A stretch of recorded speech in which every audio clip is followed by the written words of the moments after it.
Registrar ভবনের sir আপনি এতটুকু বলেন যে রেজিস্ট্রার ভবনের সমস্যা হলে কার কাছে আসবে?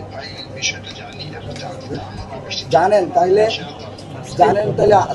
নাই কেন স্যার? আমরা কোনো প্রতিনিধি নাই কেন স্যার?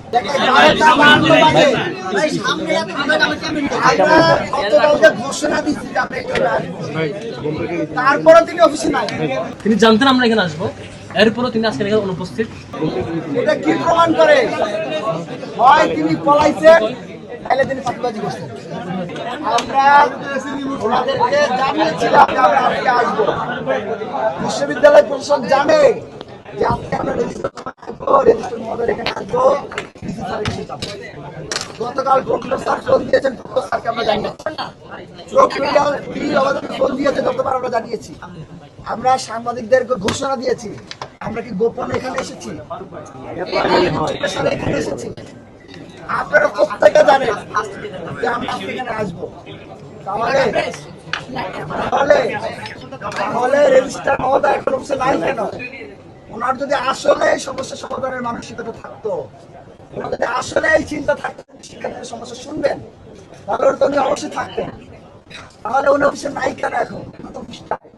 ওনার তো 24 ঘন্টা ডিউটি, ওনাকে বাসা দেয়া হয়। ভিসি প্রভিসি দুইজন শিক্ষায় অ্যাডমিন হচ্ছে ট্রেজারার, রেজিস্ট্রার, হল প্রভোস্ট, এদেরকে বাসা দেয়া হয়। কারণ এদের ডিউটি 24 ঘন্টা ডিউটি, উনি অফিসে নাই। আমরা তো ওনাদেরকে বলে আসবো, এমন তো না যে আমরা চুপে সারে চলে আসছি।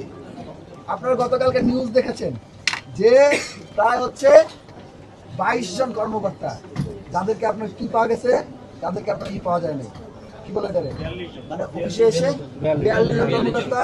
দেখেন সাত কক্ষে যে নিউজ, চ্যানেল 24 এর নিউজ, এই যে আমি প্রশাসনিক ভবন লাঞ্চ টাইমের 1 ঘন্টা পরেও, এখন তো লাঞ্চ টাইম শুরু হয়নি এখন, তাই না?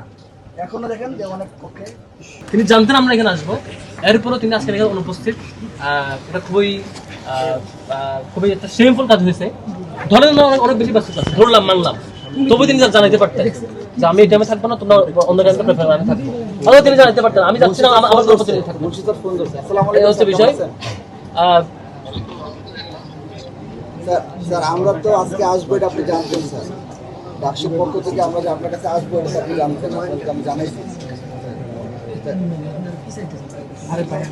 না না অফিসে আসবো, না না আমরা আসবো।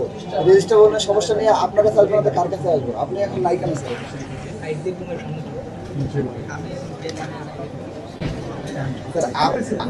আপনার কোনো প্রতিনিধি এখানে নাই কেন স্যার? আমরা তো আপনাদেরকে জানাইছি, প্রক্টর স্যার জানে যে আমরা আপনার কাছে আসবো। আমরা আপনাদেরকে জানাইছি, পুরো বাংলাদেশ জানে যে আমরা আপনার কাছে আসবো। তারপরে আপনি বলতেছেন যে আপনি জানেন না। আপনার কর্মকর্তা, প্রত্যেকটা অফিসের কর্মকর্তা জানে আপনি আসবেন, আপনি আমাদেরকে বলছেন আপনি জানেন না।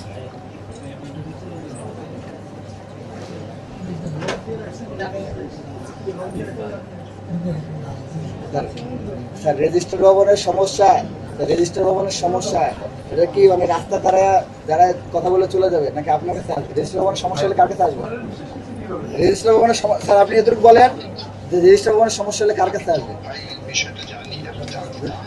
জানেন তাইলে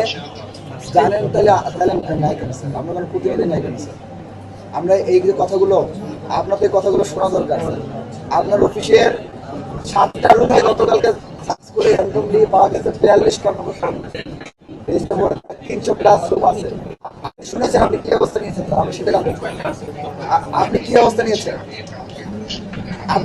নিয়েছেন?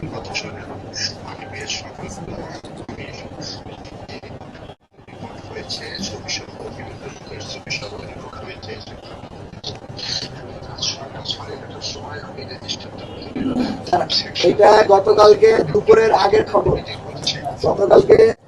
আমরা আছি, আপনি দ্রুত আসেন স্যার। আপনি আসেন ভাই, আপনি কোনো ব্যবস্থা গ্রহণ করেন নাই ভাই। 24 ঘন্টা হয়েছে, কোনো ব্যবস্থা গ্রহণ করেন নাই আপনি।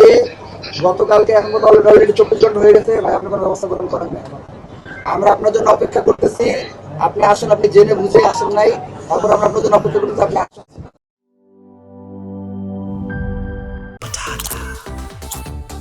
Spicy and crispy. তাহলে তো এটা চিপস ব্রো, টেক্সচারটা একটু ডিফারেন্ট। এটা তাহলে বিস্কিট, এটা চিপস ব্রো। বাছাই করা আলুর সাথে স্পাইসি সিজনিং এর টুইস্ট এলো প্রাণ পটাটা।